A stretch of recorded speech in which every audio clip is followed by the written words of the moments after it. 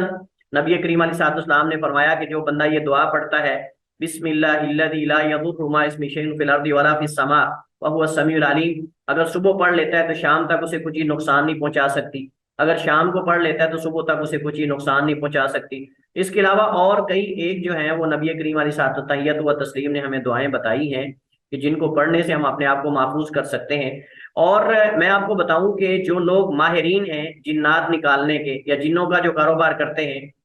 کاروبار کا مطلب یہ ہے کہ وہ جنات نکالنے کا کام کرتے ہیں اور عامل ہیں، تو روحانی عامل جن کو کہتے ہیں، ان میں سے بہت سارے لوگوں نے واقعات یہ درج کیے ہیں، جنات سے انٹرویو لیے ہیں.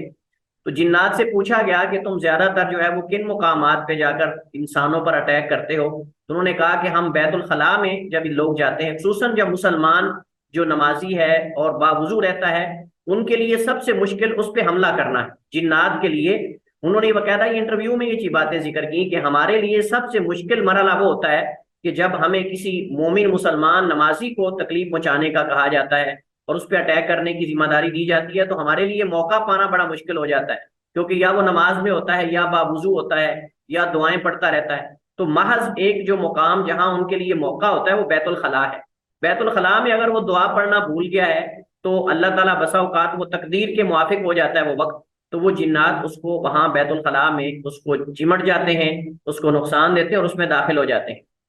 اور ایسا واقعہ موجود ہے، ایک عورت کے بارے میں کہا جاتا ہے کہ ایک عورت کو اس کے کسی دشمن نے جادو کیا، تو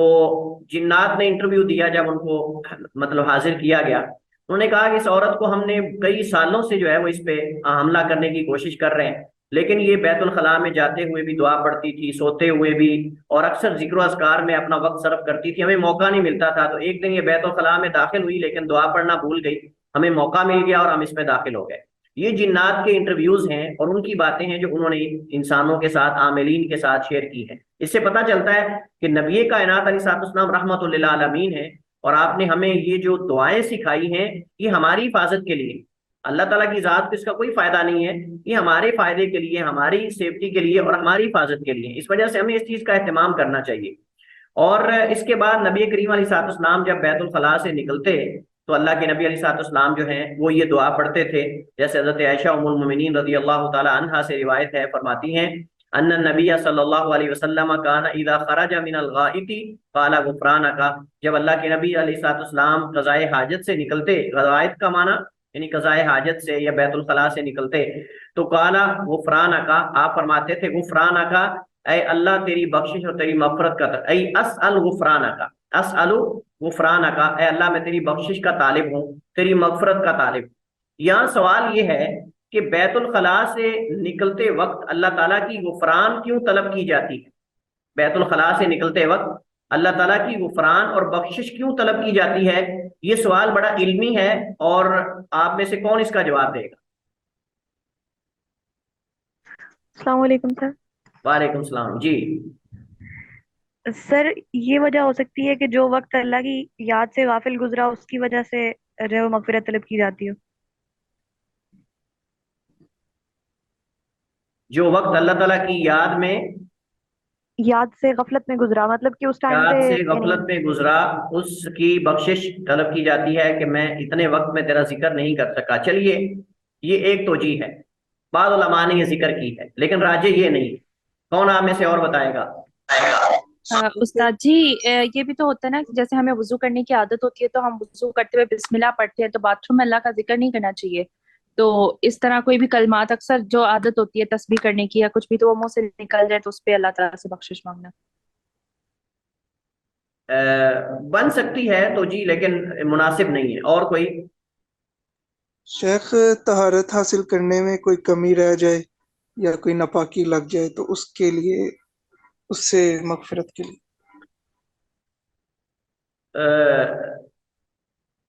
طہارت حاصل کرنے میں کوئی کمی کوتاہی رہ جائے؟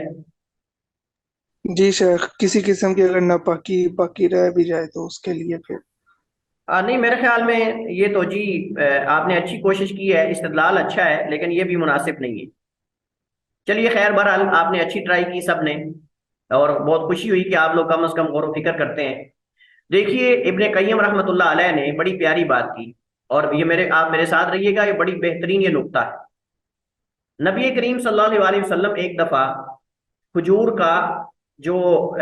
گاپا ہوتا ہے، اس کو جمار کہتے ہیں، یہ کھجور کا مغز ہوتا ہے، کھجور کے اندر سے نکالا جاتا ہے، کھجور کے اوپر پھل نہیں لگتا، یہ کھجور کے درخت کو پھاڑ کر اندر سے نکالا جائے، جیسے گری ہوتی ہے ناریل، اس کی شکل کا ہوتا ہے۔ اللہ کے نبی علیہ السلام ایک دفعہ جمار کھا رہے تھے، تو آپ نے ایک سوال کر دیا صحابہ کرام سے، آپ نے پوچھا کہ کون بتائے گا کہ درختوں میں سے ایک درخت ہے اور وہ جیسے مومن فائدہ مند ہے ایسے اس کی ہر چیز نفع بخش ہے، ایسے اس کی ہر چیز نفع بخش ہے، کون آپ میں سے بتائے گا؟ تو صحابہ کرام جو ہے وہ سب نے غور و فکر کیا، لیکن کسی کو سمجھ نہ آئی۔ عبداللہ ابن عمر رضی اللہ تعالیٰ عنہما سب سے چھوٹے تھے عمر میں، ان کے ذہن میں جواب آ گیا۔ جواب کیسے آیا؟ جواب اس طرح آیا کہ نبی علیہ السلام کھجور کا وہ کھا رہے تھے جمار، جو اس کا مغز ہوتا ہے جو اندر سے نکالا جاتا ہے۔ عبداللہ بن عمر سمجھ گئے کہ اللہ کے نبی علیہ السلام نے جو سوال کیا ہے، موقع مناسبت یہی ہے کہ آپ کھجور کا وہ کھا رہے ہیں تو کھجور ہوگی، کھجور کا درخت ہوگا۔ تو ان کے دل میں جواب آ گیا، لیکن بول نہ سکے، اس وجہ سے کہ بڑے بڑے صحابہ موجود تھے، ان کے والد حضرت عمر بھی موجود تھے، ابوبکر صدیق، خلفائے راشدین اور عشرہ مبشرہ، بڑے بڑے صحابہ موجود تھے نبی علیہ السلام کی مجلس میں۔ لیکن جب مجلس ختم ہوئی تو اس وقت حضرت عمر کو فرمانے لگے گھر جا کر، کہتے ہیں ابا جی مجھے اس کا نبی علیہ السلام نے جو سوال کیا تھا اس کا جواب مجھے آ گیا تھا، مجھے آتا تھا، لیکن میں شرم کی وجہ سے نہیں بول سکا۔ حضرت عمر نے کہا کہ اللہ کے بندے، وہاں کم از کم جو ہے وہ جواب دے دیتے تو میرا تھوڑا یعنی کہ مقام بن جاتا کہ یہ عمر کے بیٹے نے جواب دیا ہے، یہ عمر کے بیٹے نے جواب دیا ہے۔ تو حضرت عبداللہ بن عمر نے کہاں سے یہ جواب سمجھ لیا نبی علیہ السلام کے کھجور کا وہ جو آپ کھا رہے تھے، جو مار کھا رہے تھے، اس سے آپ نے پہچان لیا کہ اس سے مراد مومن کھجور کے درخت کی طرح ہو سکتا ہے۔ اللہ کے نبی نے یہ سوال کیا تھا۔ یہ مثال میں نے کیوں ذکر کی؟ ابن قیم فرماتے ہیں کہ جب انسان قضائے حاجت کرتا ہے تو اسے پیٹ کے اندر بوجھ محسوس ہوتا ہے، پیٹ کے اندر بوجھ محسوس ہوتا ہے، اور جب وہ فارغ ہو جاتا ہے تو بالکل اپنے آپ کو ہلکا محسوس کرتا ہے۔ ایسے ہی ہے، یہاں تک آپ میرے ساتھ ہیں؟ جی شیخ۔ جی سر۔ آپ اندازہ لگائیں، جس بندے کو قضائے حاجت نہیں آتی، گیس کی بیماری ہے، اس کو پخانہ وغیرہ پیشاب نہیں آتا، وہ کتنی پریشانی میں ہوتا ہے، پھر ڈاکٹر کے پاس جاتا ہے، دوائیاں لیتا ہے، پتہ نہیں کیا کیا کچھ کرتا ہے، جس کو قبض ہوتی ہے۔ تو یہ ایک بوجھ ہوتا ہے انسان کے بدن میں، انسان کے پیٹ میں، لیکن جب وہ قضائے حاجت کر لیتا ہے تو اپنے آپ کو ہلکا محسوس کرتا ہے، تو اس کو یاد آتا ہے کہ میرے گناہوں کا بوجھ کتنا بڑا باری ہے، میرے گناہوں کا بوجھ کتنا بڑا باری ہے، تو وہ تو اس سے بھی زیادہ سخت ہے۔ لہذا ان کو ہلکا کرنے کے لیے گناہوں کے بوجھ کو وہ دعا پڑھتے تھے۔ نبی علیہ السلام ہمیں سکھائی، اللہ کے نبی نے، آپ کے تو گناہ نہیں تھے لیکن ہمیں آپ نے سکھائی کہ آپ جب اس وقت آپ کو وہ بوجھ یاد آئے جو گناہوں کا بوجھ ہے، اس بوجھ سے تو آپ اللہ تعالیٰ سے بخشش طلب کریں، غفرانہ کا، کہ اللہ میں تیری بخشش اور تیری مغفرت کا سوال کرتا ہوں کہ میرے گناہوں کا بوجھ بھی ہلکا کر دے، جیسے تو نے میرے پیٹ کے بوجھ کو ہلکا کر دیا ہے قضائے حاجت کرنے سے۔ آپ سمجھ گئے یہ نقطہ؟ جی جی شیخ۔ اور یہ سب سے بیسٹ نقطہ ہے، اگرچہ وہ بھی علماء نے بیان کیا ہے کہ چونکہ اتنا وقت جو ہے وہ اللہ کے ذکر سے غافل گزرا ہے، تو بھائی وہ انسان کی ایک حاجت ہے، ہمیں اس میں مطلوب نہیں کہ ہم ذکر کریں، ہمیں مطلوب نہیں کہ ہم اس مقام پہ ذکر کریں، انسان کی ضروریات میں سے ایک حاجت ہے، لہذا اس پہ استغفار کی کوئی ضرورت نہیں، استغفار کی کوئی ضرورت نہیں ہے۔ اصل نقطہ یہ بنتا ہے کہ اس پیٹ کے بوجھ سے انسان کو گناہوں کا بوجھ یاد آیا، تو لہٰذا جیسے اس نے وہ ہلکا کر دیا، اب اللہ سے دعا کر رہا ہے کہ اللہ میرے گناہ معاف کر کے میرے گناہوں کا بوجھ بھی ہلکا کر دے، اور یہی زیادہ مناسب ہے۔ اور میں آپ کو یہ نصیحت کروں گا، ابن قیم رحمۃ اللہ علیہ اور شیخ الاسلام ابن تیمیہ کی کتابیں پڑھا کر، ابن قیم اور شیخ الاسلام ابن تیمیہ کی کتابیں ان کا مطالعہ کیا کریں، آپ کو انشاءاللہ بہت زیادہ فائدہ ہوگا. خصوصاً ابن قیم کی کتابیں جو ہیں آپ ان کا مطالعہ کیا کریں، زاد المعاد کا مطالعہ کریں، آپ جو ہے وہ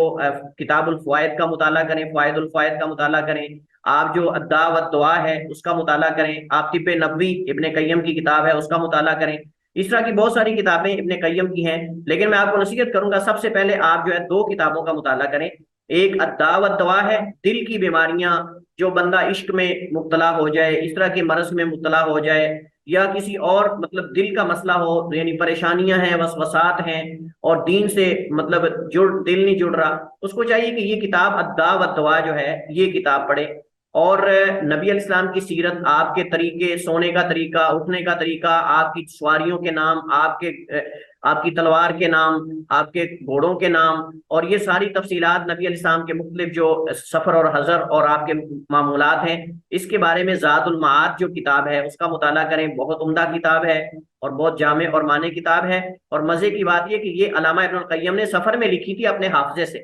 اتنی بڑی کتاب ہے، تقریباً 6 جلدوں میں، 7 جلدوں میں، مختلف طبعات ہیں اس کے، یہ انہوں نے اب سفر میں لکھی تھی اپنے حافظے سے. اس وجہ سے بعض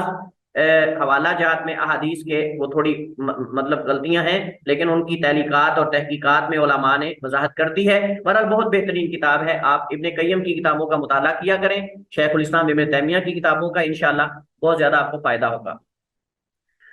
بیت الخلاء سے یہ کوئی اردو ایسی چیز لے کر داخل نہ ہوا جائے جس پر اللہ کا ذکر ہو، جیسا کہ قرآن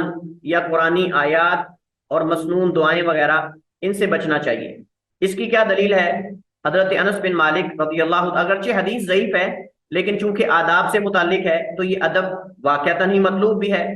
حضرت انس بن مالک رضی اللہ تعالیٰ عنہ روایت کرتے ہیں، فرماتے ہیں کان النبی صلی اللہ علیہ وسلم اذا دخل الخلاء وضع خاتمہ. اللہ کے نبی علیہ السلام جب بیت الخلاء میں داخل ہوتے تو اپنی انگوٹھی اتار دیتے، اپنی انگوٹھی کو اتار کر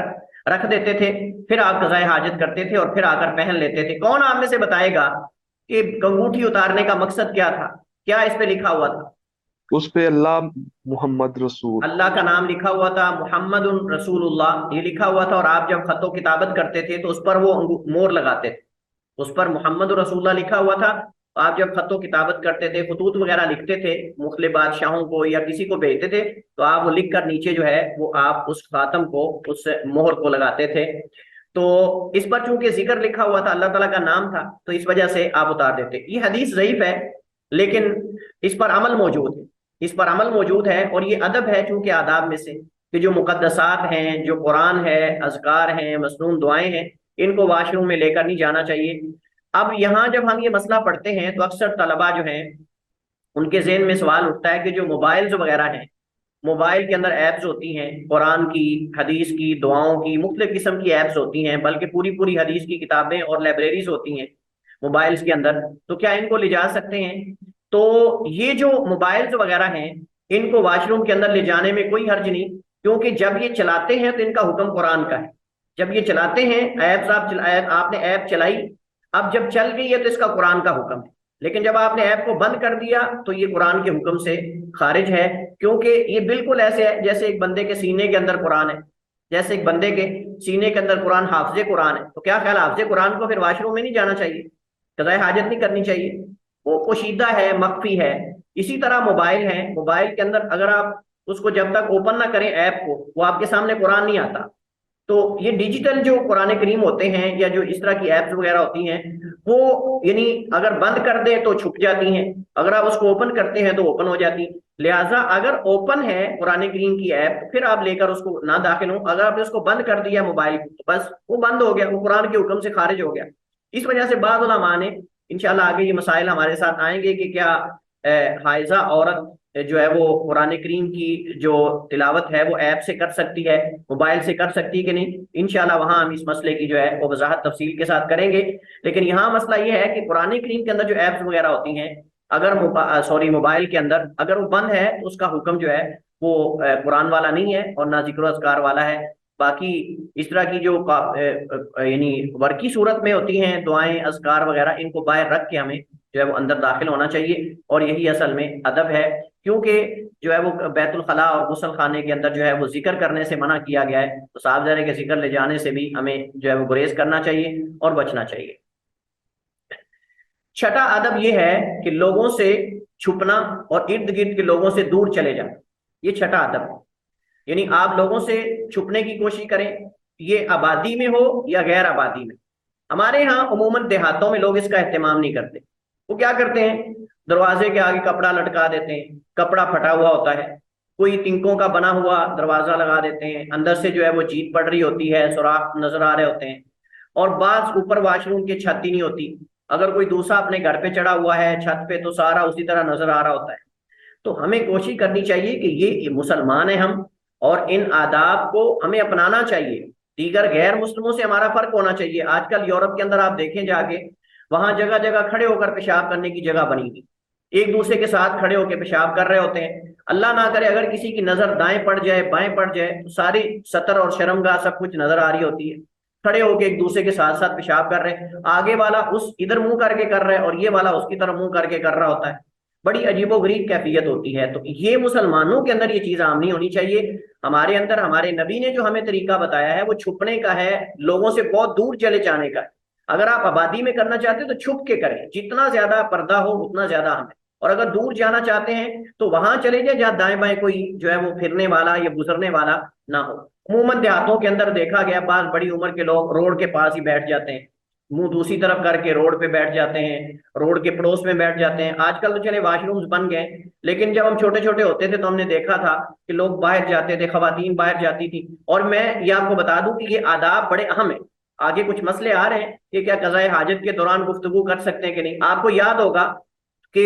جب ہم چھوٹے چھوٹے ہوتے تھے ہم دیکھتے تھے کہ کبھی گزر رہے ہوتے تھے تو آوازیں آ رہی ہوتی تھی، مثلا رات کو عورتیں جاتی تھیں، رات کو اندھیرے میں قضاء حاجت کرنے کے لیے پورے محلے کی عورتیں اکٹھی کر لیتی تھیں، آئیں چلیں ہم قضاء حاجت کے لیے۔ ابھی تو واش رومز ہیں تو وہ باہر جا کے گپیں آنکھ رہی ہوتی تھی اور ساتھ قضاء حاجت کر رہی ہوتی تھی، ساتھ پیشاب کر رہی ہوتی تھی، ساتھ گپیں، اسی طرح مرد بھی کر لیتے تھے۔ تو یہ حدیث کے اندر منع کیا گیا، یہ ادب خلاف ادب ہے، اور یہ جائز نہیں ہے کہ قضاء حاجت کے دوران گفتگو کی جائے اور ایک دوسرے سے بات کی جائے یا ایک دوسرے کی شرمگاہ پہ نظر ڈالی جائے، یا یہ ساری چیزیں ہمیں منع کیا گیا، اس وجہ سے ہم یہ آداب پڑھ رہے ہیں۔ اور انشاءاللہ یہ تفصیل سے مسئلہ آگے آئے گا کہ کیا قضاء حاجت کے دوران گفتگو کرنا اور ایک دوسرے کے سطر کو دیکھنا جائز ہے نہیں ہے اور کس قدر منع ہے، یہ ساری انشاءاللہ تفصیلات آگے آئیں گی۔ ابھی تو دنیا ترقی کر رہی ہے، لیکن ابھی بھی کچھ دیہات ایسے ہیں جہاں آج بھی لوگ باہر جا کے قضاء حاجت کرتے ہیں، اور دو دو عورتیں تین تین عورتیں اکٹھی جا کے بیٹھ جاتی ہیں اور آپس میں گپیں اور گفتگو کرتی ہیں، اور یہ چیزیں بالکل بھی درست نہیں ہیں اس طرح کی۔ حضرت عبداللہ بن جعفر رضی اللہ تعالی عنہما روایت کرتے ہیں، یہ حضرت جعفر بن ابی طالب حضرت علی کے بھائی حضرت جعفر طیار کے بیٹے حضرت عبداللہ ہیں رضی اللہ تعالی عنہما، قالا فرماتے ہیں، اردفانی رسول اللہ صلی اللہ علیہ وسلم، اللہ کے نبی نے مجھے سوار کیا، ذات یومن، ایک دن، خلفہ، اپنے پیچھے، یعنی سواری پر اللہ کے نبی نے مجھے اپنے پیچھے بٹھا لیا، فاسر الی حدیثا، اور مجھے آپ نے پوشیدہ یعنی چپکے سے کوئی آہستہ سے بات کی، لا احدث بی احد من الناس، میں لوگوں میں سے کسی کو وہ بات بیان نہیں کروں، یعنی ایک راز ہے جو اللہ کے نبی نے مجھے آہستہ سے بتایا ہے، میں کسی دوسرے کو بیان نہیں کرنا چاہتا۔ وَكَانَ أَحَبَّ مَا اسْتَتَرَ بِهِ، رسول اللہ صلی اللہ علیہ وسلم لِحَاجَتِهِ، اور سب سے محبوب ترین یا پسندیدہ اللہ کے نبی علیہ السلام کو جس سے آپ چھپتے تھے یا قضاء حاجت کرنے کے لیے آپ چھپتے تھے، وہ کیا تھا، هَدَفٌ أَوْ هَائِشُ نَخْلٍ، کوئی زمین کا بلند حصہ، کوئی چٹان یا کوئی پہاڑی یا کوئی پتھر وغیرہ، اس کے پیچھے آپ اوڑ میں پیشاب کر لیتے تھے، یا پھر کوئی کھجوروں کا باغ ہوتا، درخت وغیرہ کھجوروں کے ہوتے تو آپ ان کے پیچھے قضاء حاجت کرنا پسند کرتے تھے، یعنی درخت وغیرہ کی رکاوٹ ہوتی تو آپ ان کے پیچھے جا کر، سائے کے نیچے نہیں، درختوں کے نیچے نہیں، ان کے پیچھے جا کے بیٹھ جاتے تھے، کیونکہ درخت کے نیچے آپ نے قضاء حاجت کرنے سے منع کیا۔ درخت کے نیچے نبی علیہ السلام نے، خصوصاً جو پھل والا درخت ہے اس کے نیچے اللہ کے نبی نے قضاء حاجت کرنے سے منع کیا ہے۔ تو اللہ کے نبی علیہ السلام یا تو کوئی چٹان کے پیچھے بیٹھ جاتے، یا پھر آپ جو کھجوروں کے درخت ہوتے تھے ان کے آپ پیچھے جو ہے وہ جا کر بیٹھ جاتے تھے، صرف دوسرے لوگوں سے جو ہے وہ چھپنے کے لیے۔ حضرت مغیرہ بن شعبہ رضی اللہ تعالیٰ عنہ سے روایت ہے، قالا، انہوں نے کہا، کنت مع النبی صلی اللہ علیہ وسلم فی سفر، میں اللہ کے نبی علیہ السلام کے ساتھ ایک سفر میں تھا، فَأَتَى النَّبِيُّ صلی اللہ علیہ وسلم حاجتہ، اللہ کے نبی نے اپنی قضائے حاجت کی، فَأَبْعَدَ فِي الْمَذْهَبِ، آپ جانے میں بہت دور چلے گئے، یعنی آپ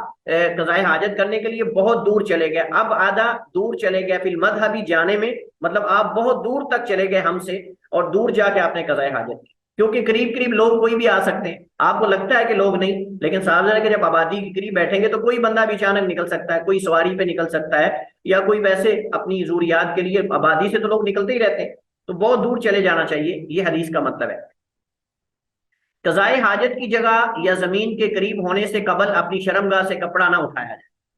یہ بہت بڑا اہم مسئلہ ہے۔ قضائے حاجت کی جگہ یا زمین کے قریب ہونے سے قبل شرمگاہ سے کپڑا نہ اٹھایا جائے، اور آج کل دور حاضر میں اس کا فائدہ پتہ ہے کیا ہے؟ اس مسئلے کا فائدہ کیا ہے؟ اس کا فائدہ یہ کہ جہاں کیمرے لگے ہوتے ہیں، بعض خبیث لوگوں نے کیمرے لگائے ہوتے ہیں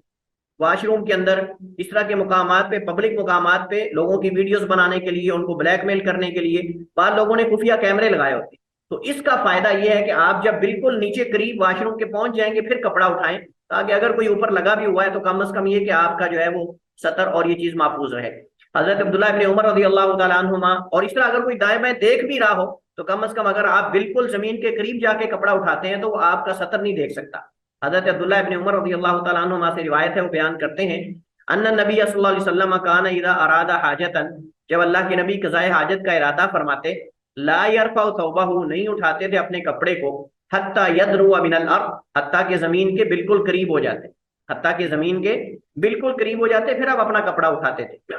ہماری میٹنگ ختم ہونے والی ہے، 3 منٹ رہ گئے، 3.25 منٹ، تو جب ختم ہوگی فوراً آپ جو ہے وہ اسی لنک سے دوبارہ جوائن کریں گے۔ اسی سے متعلق ایک مسئلہ ہے کہ زمین یا قضائے حاجت کی جگہ کے قریب ہونے سے قبل کپڑا اٹھا لینے کا کیا حکم ہے؟ حکم تو یہ ہے کہ جب تک زمین کے قریب نہ ہو جائیں اس وقت تک کپڑا نہ اٹھائیں، لیکن اگر کوئی اٹھاتا ہے تو اس کا کیا حکم ہے؟ تو اس کی 2 صورتیں ہیں۔ پہلی صورت یہ کہ اگر تو ارد گرد لوگ ہیں تو اس صورت میں حرام ہے، جائز نہیں۔ اگر اس کو لگتا ہے کہ دائیں بائیں آبادی اور لوگ موجود ہیں تو اس کے لیے جائز نہیں کہ کپڑا اٹھائے زمین کے قریب ہونے سے پہلے، جیسے بڑی عمر کے لوگ پہلے ہی اٹھا کے بھاگ پڑتے، ہم چھوٹے چھوٹے ہوتے کبھی دیکھتے تھے بزرگ وغیرہ گاؤں دیہاتوں میں، وہ اسی طرح بھاگ پڑتے تھے، تو یہ صحیح نہیں ہے، جائز نہیں ہے۔ اگر تو ارد گرد لوگ ایسے لوگ ہیں، موجود ہیں، تو جب تک زمین کے قریب نہ ہو جائیں کپڑا اٹھانا جائز نہیں ہے۔ ہاں اگر کوئی دیکھنے والا نہ ہو، دائیں بائیں آپ بالکل ایسے علاقے میں ہیں جہاں کوئی بھی نہیں دیکھنے والا، تو پھر مکروہ ہے، مکروہ ہے کہ کپڑا پہلے اٹھائیں زمین کے قریب ہونے سے۔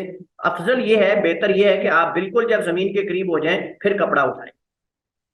8واں ادب یہ ہے کہ قضائے حاجت کے دوران گفتگو نہ کی جائے۔ قضائے حاجت کے دوران گفتگو، یہ مسئلہ ہے جس کی طرف میں اشارہ کر رہا ہوں۔ قضائے حاجت کے دوران گفتگو کرنا یہ جائز نہیں، لیکن کیا یہ حرام ہے یا مکروہ ہے؟ اس میں فقہا کے 2 قول ہیں۔ پہلا قول یہ کہ قضائے حاجت کے دوران کلام کرنا یہ حرام ہے، جائز نہیں ہے۔ یہ کن کا قول ہے؟ یہ قول حنابلہ اور بعض اہل کلام کا ہے۔ یہاں بڑا دقیق مسئلہ ہے اور اس کے اندر استدلال بڑا زبردست ہے، اس مسئلے کے اندر ذرا توجہ کے ساتھ میرے ساتھ رہیے گا۔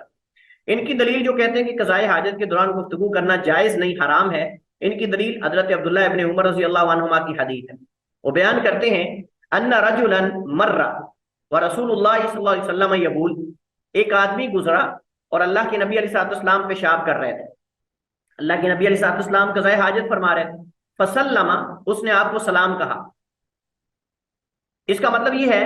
کہ آپ کسی جگہ پہ قضائے حاجت کر رہے تھے، آپ کا رخ دوسری طرف تھا اور وہ پیچھے سے گزر رہا تھا،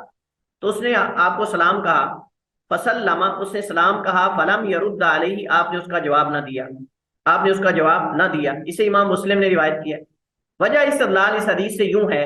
کہ اگر کلام جائز ہوتی، اگر کلام کرنا قضائے حاجت کے دوران جائز ہوتا تو اللہ کے نبی علیہ السلام سلام کہنے والے کا جواب دیتے، کیونکہ سلام کا جواب دینا واجب ہے۔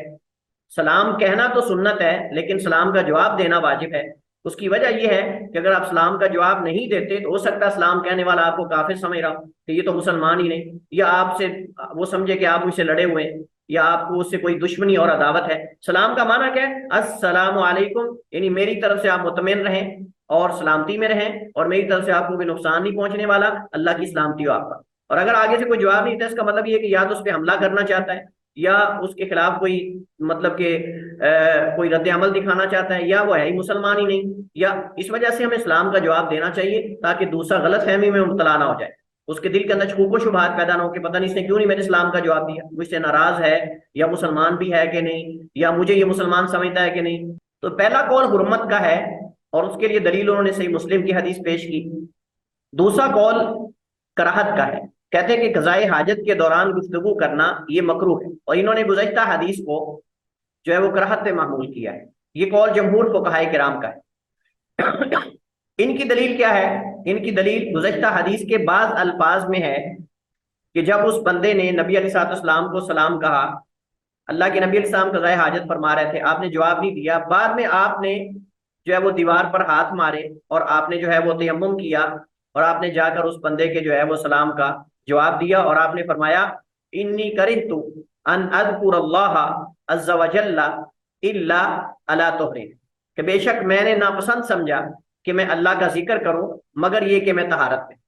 یعنی بغیر طہارت کے اللہ کا ذکر کرنا میں نے مناسب نہیں سمجھا، اس وجہ سے میں نے آپ کے سلام کا جواب نہیں دیا، اس وجہ سے میں نے آپ کے سلام کا جواب نہیں دیا. تو اس حدیث میں یہ سنن نبی داؤد اور نسائی وغیرہ میں اسی گزشتہ حدیث کا تتمہ اور اس کا بقیہ حصہ ہے. تو انہوں نے اس سے استدلال کیا ہے انی کرہت، بے شک میں نے ناپسند سمجھا، بے شک میں نے ناپسند سمجھا کہ میں اللہ کا ذکر کروں مگر یہ کہ میں طہارت میں ہوں. تو وجہ استدلال یہ کہ رسول کریم علیہ الصلوۃ والسلام نے واجب نہیں چھوڑا بلکہ بعد میں اسے جواب دینے کا عذر بھی بیان کیا اور جواب بھی دیا. اب راجے کیا ہے؟ راجے یہی ہے کہ کلام نہ کی جائے، لیکن اگر کسی کی جان کو خطرہ ہو تو اسے بول کر تنبیہ کی جا سکتی ہے، جیسا کہ اندھے کو کھائی یا گڑھے کا بتانا، یا راستے میں موجود کسی جانور جو ہے موذی ہے، نقصان دہ ہے، اس سے آگاہ کرنا وغیرہ. تو ضروری گفتگو جس کے بغیر کوئی چارہ نہ ہو وہ کی جا سکتی ہے قضائے حاجت کے دوران، وگرنہ اس کے علاوہ کوئی اور گفتگو کرنا یہ جائز نہیں ہے، اور اس سے نبی علیہ الصلوۃ والسلام نے جو ہے وہ روکا ہے اور آپ کا فعل بھی اس کے بارے میں موجود ہے. نوواں ادب یہ ہے کہ کسی سوراخ یا بل میں پیشاب نہ کیا جائے، کسی سوراخ یا بل میں پیشاب نہ کیا جائے. اس کے بارے میں اگرچہ حدیث جو وارد ہوئی ہے وہ حدیث ضعیف ہے. حضرت عبداللہ ابن سرجس رضی اللہ تعالیٰ عنہ سے روایت ہے، وہ بیان کرتے ہیں ان رسول اللہ صلی اللہ علیہ وسلم نہا ان یبال فی الجحر، اللہ کے نبی علیہ الصلوۃ والسلام نے منع کیا کہ پیشاب کیا جائے کسی جانور کے، کسی حیوان کی بل میں، یعنی سوراخ میں جہاں کیڑے مکوڑے رہتے ہیں یا سانپ بچھو وغیرہ کوئی بھی چیز رہتی ہے. قالوا لقتادہ، لوگوں نے قتادہ کو کہا ما یکرہ من البول فی الجحر، یعنی جو ہے وہ کیوں بل میں پیشاب کرنے سے منع کیا گیا. قالا، تو انہوں نے کہا کان یقال، کہا جاتا تھا انہا مساکن الجن، کہ یہ جنات کا مسکن ہے، یہ جنات کا بسیرا اور مسکن ہوتا ہے، لہذا بلوں میں، سوراخوں میں پیشاب نہیں کرنا چاہیے. اور اس کے بارے میں بعض واقعات بھی لوگوں نے نقل کیے ہیں کہ فلاں بندے نے جو ہے وہ بل میں پیشاب کیا اور اس کو جنات چمٹ گئے یا فوراً وہاں مر گیا، یا اس طرح کے واقعات بھی نقل کیے گئے. بہرحال ہمیں ایک ادب سکھایا گیا، اگرچہ حدیث کی صحت اور ضعف میں جو ہے وہ اختلاف اور کلام ہے، حدیث ضعیف ہے، لیکن بہرحال اس پر عمل موجود ہے کہ ہمیں کسی جانور کی بل میں پیشاب نہیں کرنا چاہیے، کیونکہ ہو سکتا ہے آگے سے کوئی چیز نکل آئے نقصان دے، یا پھر جیسے یہ کہا گیا ہے کہ جنات کا بسیرا ہوتا ہے تو وہ نقصان انسان کو دے سکتے ہیں. صاحب ظاہر ہے کہ کوئی بھی، ویسے بھی عموماً ادب ہے، ہم میں سے کوئی بندہ یہ پسند نہیں کرتا کہ اس کے گھر میں کوئی بندہ پیشاب کرے کھڑے ہو کر. ہمارے یہاں گالی دیتے ہیں نا لوگ، کہتے ہیں میں نے تیرے گھر میں پیشاب کرنا ہے. جب لوگ لڑ رہے ہوتے ہیں تو آپس میں کیا کہتے ہیں؟ کہتے ہیں میں تیرے گھر میں کبھی نہیں آؤں گا، میں نے تیرے گھر میں پیشاب کرنا جا کے. ہمارے اکثر آپ نے سنا ہے جب لڑتے ہیں لوگ تو اس طرح کی گالی بھی دیتے ہیں. تو جب ہم کسی کے گھر میں، یعنی ہم میں سے کوئی یہ پسند نہیں کرتا کہ اس کے گھر میں کوئی آ کر پیشاب کرے اس طرح کھڑا ہو کر، تو یا جس طرح بھی، تو کیا دوسرا کوئی مخلوقات میں سے پسند کرتے ہیں کہ ہم اس کے گھر کے اندر جا کے پیشاب کریں؟ تو صاحب ظاہر بل ہے تو یہ بل اور یہ سوراخ کسی حیوان کا ہے، اس کا بسیرا ہے، اس کا گھر ہے، اس کے اندر پیشاب کرنا صحیح نہیں. اور میں کہتا ہوں کہ اس کی ضرورت بھی کیا ہے، اس کی ضرورت بھی کیا ہے کہ انسان جو ہے وہ جا کر بل میں ہی پیشاب کرے. صاحب ظاہر ہے کہ جو بندہ یہ کام کر رہا ہے اس کے اوپر شیطان غالب ہے، اس کو چاہیے کہ اپنے آپ پہ کنٹرول کرے اور جو مقامات خاص ہیں پیشاب کے لیے، قضاء حاجت کے لیے، ان کو جا کے منتخب کرے، نہ کہ بلوں کے اندر جا کے پیشاب کرے. تو جیسے میں نے ذکر کیا کہ حدیث کے الفاظ، یعنی ان الفاظ کے ساتھ حدیث ضعیف کی سند ضعیف ہے، لیکن بل میں پیشاب کرنے کی ممانعت کے بارے میں دیگر اور بھی صحیح احادیث وارد ہوئی ہیں، دیگر اور بھی صحیح احادیث جو ہیں وارد ہوئی ہیں. لیکن اس حدیث میں چونکہ وضاحت کی گئی تھی کہ کیوں روکا گیا، اس وجہ سے اس حدیث کو یہاں ذکر کیا گیا. اپنی شرمگاہ کو دائیں ہاتھ سے نہ چھوئے، اپنی شرمگاہ کو دائیں ہاتھ سے نہ چھوئے. حضرت ابو قتادہ انصاری رضی اللہ تعالی عنہ روایت کرتے ہیں قالا انہوں نے کہا قالا رسول اللہ نبی علیہ السلام نے فرمایا اذا شرب احدکم جب تم میں سے کوئی پیے فلا یتنفس فی الاناء تو برتن میں نہ پھونکے، برتن میں سانس نہ لے کیونکہ جراثیم اس کے اندر داخل ہو جاتے ہیں۔ واذا اتى الخلاء اور جب بیت الخلاء کو آئے فلا یمس ذکرہ بیمینہ تو اپنے عضو مخصوص کو یا اپنی شرمگاہ کو دائیں ہاتھ سے نہ چھوئے، ولا یتمسح بیمینہ اور نہ استنجا کرے دائیں ہاتھ سے، اور نہ استنجا کرے دائیں ہاتھ سے، کیونکہ دایاں ہاتھ جو ہے اس سے افضل کام اچھے کام کیے جاتے ہیں۔ اللہ کے نبی علیہ السلام کو جو ہے وہ دایاں ہاتھ پسند تھا، طہارت میں، کنگھی کرنے میں، کئی چیزوں میں دائیں جہت آپ کو پسند تھی، اور دائیں ہاتھ سے ہم کھانا کھاتے ہیں، اچھے کام کرتے ہیں، اس وجہ سے اس سے یہ کام نہیں کرنا چاہیے، اور جراثیم لگ سکتے ہیں، کئی اور اس کے اندر مسائل ہیں۔ بہرحال یہ ایک ادب ہے، ہمیں سکھایا گیا ہے، ہمیں اس کا خیال کرنا چاہیے۔ 11واں ادب یہ ہے کہ راستوں گزرگاہوں اور سائے میں قضائے حاجت نہ کی جائے، راستوں گزرگاہوں اور سائے میں قضائے حاجت نہ کی جائے۔ میں اس وجہ تھوڑا سپیڈ سے چل رہا ہوں چونکہ ٹائم ہمارا ختم ہو چکا ہے۔ حضرت ابو ہریرہ سے روایت ہے، فرماتے ہیں نبی کریم علیہ السلام نے فرمایا، اللہ کے نبی علیہ السلام بے شک رسول اللہ صلی اللہ علیہ وسلم نے فرمایا اتقوا اللعانین، دو لعنت والی جگہوں سے بچو۔ وقالوا وما اللعانان، دو لعنت والی جگہیں کون سی ہیں؟ اللہ کے رسول قالا فرمایا الذی یتخلی فی طریق الناس، وہ شخص جو ہے وہ یتخلی قضائے حاجت کرتا ہے فی طریق الناس، لوگوں کے راستے میں، او فی ظلہم یا ان کے سائے میں۔ تو اتقوا اللعانین جو ہے یہ لعانین لعان سے ہے، تو یہ تسنیہ ہے اور اس میں مبالغہ پایا جاتا ہے، یعنی دو کاموں سے بچو جو لعنت کا سبب بننے والے ہیں یا لوگوں کو لعنت کرنے پر ابھارتے ہیں، یا تو لعنت کا سبب ہے یا لوگ جو یہ کام کرے گا اس پر لعنت کرتے ہیں۔ عموماً لوگوں کی عادت ہے کہ اس طرح کے کام کرنے والے پر لوگ لعنت کرتے ہیں، لہذا تم اس سے بچو، کیونکہ عموماً ایسا ہی ہوتا ہے کہ جو لوگوں کے راستے یا سائے میں قضائے حاجت کرتا ہے اس پر لعنت کرتے ہیں یا اسے گالی دیتے ہیں لوگ۔ کھڑے ہو کر جو ہے وہ پانی پینے میں پیشاب یا پخانہ نہ کیا، کھڑے پانی میں پیشاب یا پخانہ نہ کیا جائے۔ حضرت ابو ہریرہ سے روایت ہے، وہ نبی علیہ السلام سے بیان کرتے ہیں کہ آپ نے فرمایا لا یبولن احدکم فی الماء الدائم ثم یغتسل منہ، تم میں سے کوئی کھڑے پانی میں پیشاب نہ کرے پھر اس سے غسل کرنا پڑے، اور یہ تفصیلات ہم پیچھے پڑھ چکے ہیں پانی کے ساکن اور جاری ہونے کے مسئلے میں، کہ کھڑے پانی اور جاری پانی میں کیا فرق ہے، اور اللہ کے نبی نے کیوں پانی میں پیشاب کرنے سے منع کیا، وغیرہ وغیرہ، یہ تفصیلات ساری گزر چکی ہیں۔ وضو یا غسل والی جگہ میں پیشاب نہ کرنا، اس میں دو قول ہیں، تین اقوال ہیں۔ پہلا قول یہ کہ غسل یا وضو والی جگہ میں پیشاب کرنا مکروہ ہے، یہ قول جمہور فقہائے کرام کا۔ ان کی دلیل نبی کریم علیہ السلام کی حدیث ہے، حضرت حمید بن عبد الرحمن بیان کرتے ہیں، فرماتے ہیں لقیت رجلا من صاحب رسول اللہ صلی اللہ علیہ وسلم، میں ایک ایسے آدمی کو ملا کہ جو صاحب النبی صلی اللہ علیہ وسلم، نبی علیہ السلام کی صحبت میں رہے، کما صاحب ابو ہریرہ، جیسے ابو ہریرہ نبی علیہ السلام کی صحبت میں رہے 4 سال تک۔ قالا، اس صحابی نے بیان کیا، صحابی نے، نہا رسول اللہ صلی اللہ علیہ وسلم، منع کیا اللہ کے نبی علیہ السلام نے، این یمتشط احدنا کل یوم، یہ کہ کنگھی کرے ہم میں سے کوئی روزانہ، او یبول فی مغتسلہ، یا پھر وہ پیشاب کرے اپنے غسل خانے میں۔ روزانہ کنگھی کرنے سے مراد اس وجہ سے یہ روکا گیا ہے کہ اس میں ٹائم کا ضیاع ہے، اور انسان جو ہے وہ اپنا ٹائم فضول میں ضائع کرتا رہے، جیسے آج کے نوجوان ہیں، جہاں شیشہ ملتا ہے، جہاں گاڑی نظر آتی ہے، جہاں بائک نظر آتی ہے، وہاں کھڑے ہو کے کنگھا کرنے لگ جاتے ہیں، تو اس سے ٹائم کا ضیاع ہے۔ ہاں، اگر کسی کے بال روزانہ کنگھی کرنے کے بغیر جو ہے وہ صحیح نہیں رہتے اور ان کو ضرورت پڑتی ہے کنگھی کرنے کی، تو کوئی حرج نہیں کر سکتے ہیں، لیکن ادب یہ ہے کہ روزانہ نہ کیا جائے الا کہ حاجت و ضرورت ہو، کیونکہ ایک دوسری حدیث بھی آتی ہے جس میں آپ نے فرمایا من کان لہ شعر فلیکرمھا، جس کے بال ہو تو اس کو چاہیے کہ بالوں کی تکریم کرے، تو تکریم کنگھی سے ہوتی، صاف ظاہر ہے۔ ہاں، لیکن انسان بار بار کنگھی کرے یا اس پہ ٹائم اپنا ایک بندے کے بال ہی نہیں ہے یا چھوٹے ہیں، وہ روزانہ کنگھی پہ لگا رہے، ٹائم ضائع کرتا رہے، تو یہ مناسب نہیں۔ ادب یہ ہے کہ ہم اس پہ اپنا ٹائم ضائع نہ کریں، اور اگر بال ہیں لمبے ہیں تو ان کی تکریم بھی کرنے کا اللہ کے نبی صاحب نے حکم دیا ہے، تو غسل والی جگہ پہ پیشاب کرنا جو ہے یہ جیسے صحیح نہیں۔ دوسرا قول یہ ہے اگر پیشاب یا پانی نکلنے کی کوئی جگہ نہ ہو تو پھر مکروہ ہے، بصورت دیگر جائز ہے، یہ شافعیہ سے ایک دوسری روایت یا دوسرا قول ہے۔ تیسرا قول یہ کہ اگر غسل خانے یا وضو کی جگہ کچی یا نرم ہو تو مکروہ ہے، اگر پکی جگہ ہو تو جائز ہے۔ راجح بات یہ ہے کہ اصل کراہت ہے، لیکن اگر کسی ضرورت یا مجبوری کی صورت میں اگر کرنا پڑ جائے تو کوئی حرج نہیں، بشرطے کہ نکلنے کی جگہ موجود ہو۔ آج کل ٹائل وغیرہ لگی ہوتی ہیں، پکا غسل خانہ ہوتا ہے، اگر مجبوری ہے وہاں قضائے حاجت یعنی پیشاب کرنے کی کوئی اور جگہ نہیں ہے تو پھر انسان اس جگہ پہ جا کے پیشاب کرے جہاں سے پانی نکلتا ہے، نہ کہ نہانے والی جگہ پہ۔ بلکہ جہاں سے نہانے کا پانی نکل رہا ہے وہاں جا کے آدمی پیشاب کرے، لیکن افضل یہ ہے کہ نہ کیا جائے، افضل یہ کہ نہ کیا جائے۔ جیسے آپ پسند نہیں کرتے کہ کوئی آپ سے پہلے پیشاب کر کے آپ اس پہ نہائیں، ایسے کوئی دوسرا بھی پسند نہیں کرتا کہ آدمی پیشاب کر کے جائے اور دوسرا آ کر اس پہ نہائے۔ واللہ تعالی اعلم واحکم، وصلی اللہ وسلم علی نبینا محمد وعلی آلہ وصحبہ۔ قدیم زمانے میں کچی جگہ ہوتی تھی اور پانی رک جاتا تھا، اس وجہ سے روکا گیا ہے۔ آج کل پانی نکل جاتا ہے، بہرحال پھر بھی کراہت موجود ہے۔